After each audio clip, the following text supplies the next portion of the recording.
వస్తాయా లంక బిందెలు వస్తాయా? అప్పులు గ్యారెంటీ వస్తాయి, అప్పులు ఉంటాయి. నువ్వు కూడా అప్పు చెయ్యి, అప్పు చేసి ఆలోచన చెయ్యి, ఎట్లా ఉత్పత్తి చేయాలని అడ్మినిస్ట్రేషన్ చెయ్యి. రోజు మినిస్టర్లు అంతా కూడా మీటింగ్లే పెడుతున్నారు, సబ్ కమిటీ మీటింగ్లు, మీటింగ్లు, ఈ మీటింగ్లు. అసలు కొత్త సెక్రటరియట్లో బిజీ అయిపోయారు. కానీ ఒక్క మీటింగ్ కూడా సక్సెస్ చేస్తలేరు, ఒక్క స్కీమ్ కూడా సక్సెస్ చేస్తలేరు. 6 ఫలితాలు అన్నారు. ఇప్పుడు మా దయాకరు వాళ్ళు చెప్పినట్టుగా 2 కూడా 30% వేసిరు. ఆర్టీసీ బస్సు వేసి అది ఉత్తాస్తే, ఇంకోటి వేసిరు అది ఉత్తాస్తే. అట్లా ఏది వేసినా వాళ్ళు ఉత్తాదే. వేస్తాం అంటే రేపు ఎంపీ ఎలక్షన్ కోడ్ వస్తుంది, ఇంత వస్తుంది. ప్రజలకి తెలిసింది, గుర్తుపట్టుకున్నారు. ఘోరంగా రేపు ఎంపీ ఎలక్షన్లో మనం భారీ మెజార్టీతో గెలవబోతున్నాము. ఎందుకంటే ప్రజలంతా కూడా రియలైజ్ అయినరు. కేసీఆర్ పని కానీ కేటీఆర్ పని కానీ వాళ్ళకందరికీ కూడా ఇప్పుడు అర్థమైంది. ఎందుకంటే కేటీఆర్ చేసిన మామూలు పని కాదు. హైటెక్ సిటీ అమెరికా తర్వాత మన హైదరాబాద్ను అభివృద్ధి చేసిండు. బెంగళూరు తర్వాత మన హైదరాబాద్ను అభివృద్ధి చేసిండు మన కేటీఆర్ గారు.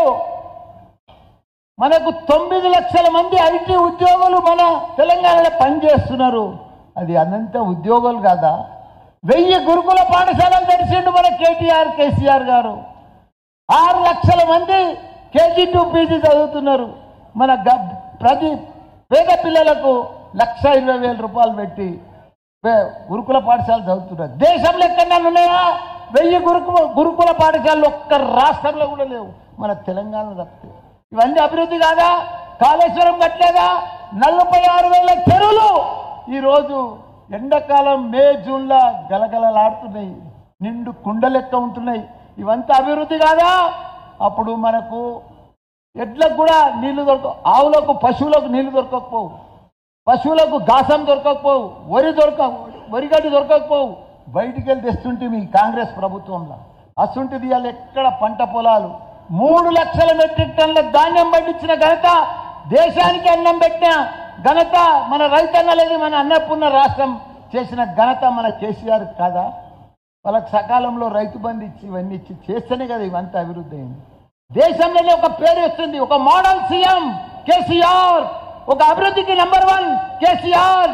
తెలంగాణ రాష్ట్రం దేశంలోనే ఒక మోడల్ ఆదర్శం అని తీసుకొచ్చిన ఘనత మన కేసీఆర్ కాదా? అందరు అబ్బురపోయారు. కేంద్ర రాష్ట్రాలల్లో ఇలాంటి సీఎం మాకు కావాలని పక్క రాష్ట్రాలలో, మహారాష్ట్రలో కానీ కర్ణాటకలో కానీ మాకు ఇలాంటి సీఎం కావాలి, మాకు నీళ్ళు ఇచ్చే సీఎం కావాలి, కరెంట్ ఇచ్చే సీఎం కావాలి, రైతు బంధు ఇచ్చే సీఎం కావాలని కొట్లాడుకున్నారు. అసుంటి ఐరన్ పెట్టుకొని వీళ్ళు కాంగ్రెస్ వాళ్ళు నిన్ను బొంద పెడతాం, నిన్ను పాతి పెడతాం అంటే మీరు ఎంత దుర్మార్గం మాటలు అవి, ఎంత దుర్మార్గం మాటలు అవి. ఒక పెద్ద మనిషిని అభివృద్ధి చేసినోడిని, రైతు బంధు ఇచ్చినోడిని, దళిత బంధు ఇచ్చినోడిని, వీళ్ళు దళిత ఉన్న బంధువులన్నీ బంద్ చేసేటోళ్ళు, వీళ్ళు బంద్ చేసేటోళ్ళు పట్టుకొని ఇచ్చేటోని తిడుతురంటే ఎంత బాధ అయితే చెప్పు. తెలంగాణలో ఎంత ద్రోహులు వాళ్ళు, ఎంత మోసకారులు. అరే ఇచ్చి చూపేది, మేము 2,000 ఇచ్చినాం, నువ్వు 4,000 దమ్ముంటే వేసాయి. 2,000 అమ్మ మహిళలకై వేస్తలేరు. అన్ని చెప్తాం, చేస్తాం, వస్తాం, ఇస్తాం, చేస్తాం, అంతేగాని చేసేది లేదు, ఏం లేదు. కావాలని తిడుతురా కేసీఆర్ను. కానీ ఖబర్దార్, మా కేసీఆర్ను తిరిగితే మాత్రం మేము ఒప్పుకోము. మా కార్యకర్తలంతా ఒక సైనికులు మాదిరిగా ఉంటారు. ఆయన పెద్ద ఒక గొప్ప మహాత్ముడు మా కేసీఆర్.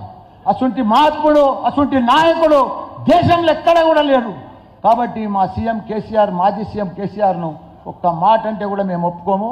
కాంగ్రెస్ వాళ్ళకు తొందరలే తప్పకుండా ఆ బీజేపీ ప్రభుత్వం మోడీ ఉన్నాడు, తప్పకుండా నీకు బొందబెట్టే రోజులు తప్పకుండా మోడీ చేస్తాడు. తప్పకుండా తొందరలో ఆ పని అవుతుందని కూడా మీకు మనవి చేస్తున్నా. ఏది ఏమైనా కేసీఆర్ను ఎవ్వరు చెరపలేరు, ఎవ్వరు చెయ్యలేరు. తప్పకుండా మళ్ళా తొందరగానే మళ్ళా మన సీఎంగా మన కేసీఆర్ను చూడబోతామని కూడా మీ అందరికి కూడా మనవి చేస్తున్నా. జై తెలంగాణ. మీరందరూ కూడా ఏ కేసులైనా నేనుంటా, నా కొడుకులు ఉంటారు, మేమందరం ఉంటాం, వీర సైన్యం. నా కొడుకులను చూసిర్రు, నేను ఎట్లా పెంచినా, ఎప్పుడు మీ వంతునే ఉంటారు, మీ ఎంబడే ఉంటారు. మీకు పని అన్ని రకాల కూడా, పెద్ద కొడుకైనా చిన్న కొడుకైనా మీకు పని చేసేవాళ్ళం కానీ మీకు మోసం చేసేవాళ్ళం కాదు. తప్పకుండా మీ అందరు ఎప్పటి ఉంటాం కాబట్టి మీరందరూ కూడా మీకు ఎప్పటికి కాపాడుకుంటాం. మీరు మా బిడ్డల లెక్క మీకు అందరికీ కూడా కడుపులో పెట్టి కాపాడుకుంటామని కూడా మనవి చేస్తున్నాం. మీ అందరికీ కూడా ఎక్కడ ఏ ఇబ్బంది కూడా రాకుండా చూసే బాధ్యత ఈ మీటింగ్ పెట్టింది కూడా దానికోసమే అని. ఏ చిన్న చిన్న పంచాయతీలు వచ్చినా ఏ వచ్చినా అధైర్యపడద్దు, తప్పకుండా నేనుంటా, మీ అందరిని కూడా కాపాడుకుంటాను కూడా మనవి చేస్తున్నా. జై తెలంగాణ, జై కేసీఆర్. ఒక 5 నిమిషాలు